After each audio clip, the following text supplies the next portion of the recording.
আসসালামু আলাইকুম, welcome to রুকসানাস টুকিটাকি। আমি গরুর মাংসটাকে সুন্দর ছোট ছোট করে কেটে ধুয়ে ঝরানি দিয়েছি। পরে একটু টক দই, আদা বাটা, রসুন বাটা, লবণ দিয়ে মেখে রেখেছি। মাংসটা সফট হয়েছে।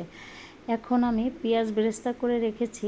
গরুর মাংসে আদা বাটা, রসুন বাটা, তারপরে কাঁচামরিচ, তারপরে জায়ফল জায়ত্রী বাটা, বাদাম বাটা, তারপর পেঁয়াজ বেরেস্তা করে লবণ এটা দিয়ে সস দিয়ে মেখে রেখেছি।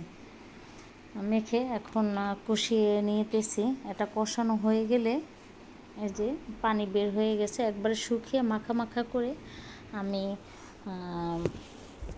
মাখা মাখা হয়ে গেলে চালটা দিয়ে দিব। চাল আর মটরশুঁটি ধুয়ে আমি রেখে দিয়েছি।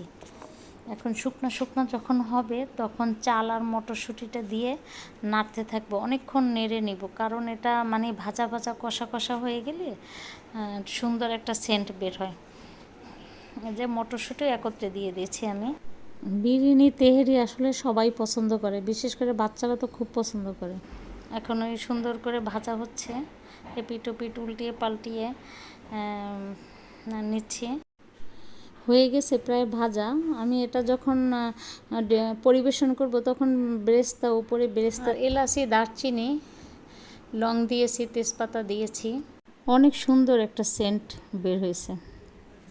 আর জায়ফল জাত্রীর গুঁড়ো দিয়েছি। এখন পানি দিয়ে দিব। পানিটা মেপে নিয়েছি, পানিটা মেপে ফুটিয়ে নিয়েছি, এখন দিয়ে দিছি। পানিতে দিব আমি একটু গোলাপ জল, একটু কেওড়া আর একটু দুধ লিকুইড করে একটু হালকা চিনি দিয়ে তারপর পানিতে দিয়েছি।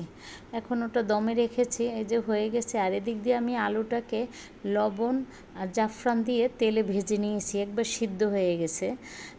এখন আমি পোলাওর উপরে দিয়ে একটু দমে রেখে দিব। আলুর কালার দেখলে সবাই পছন্দ করে, বাচ্চা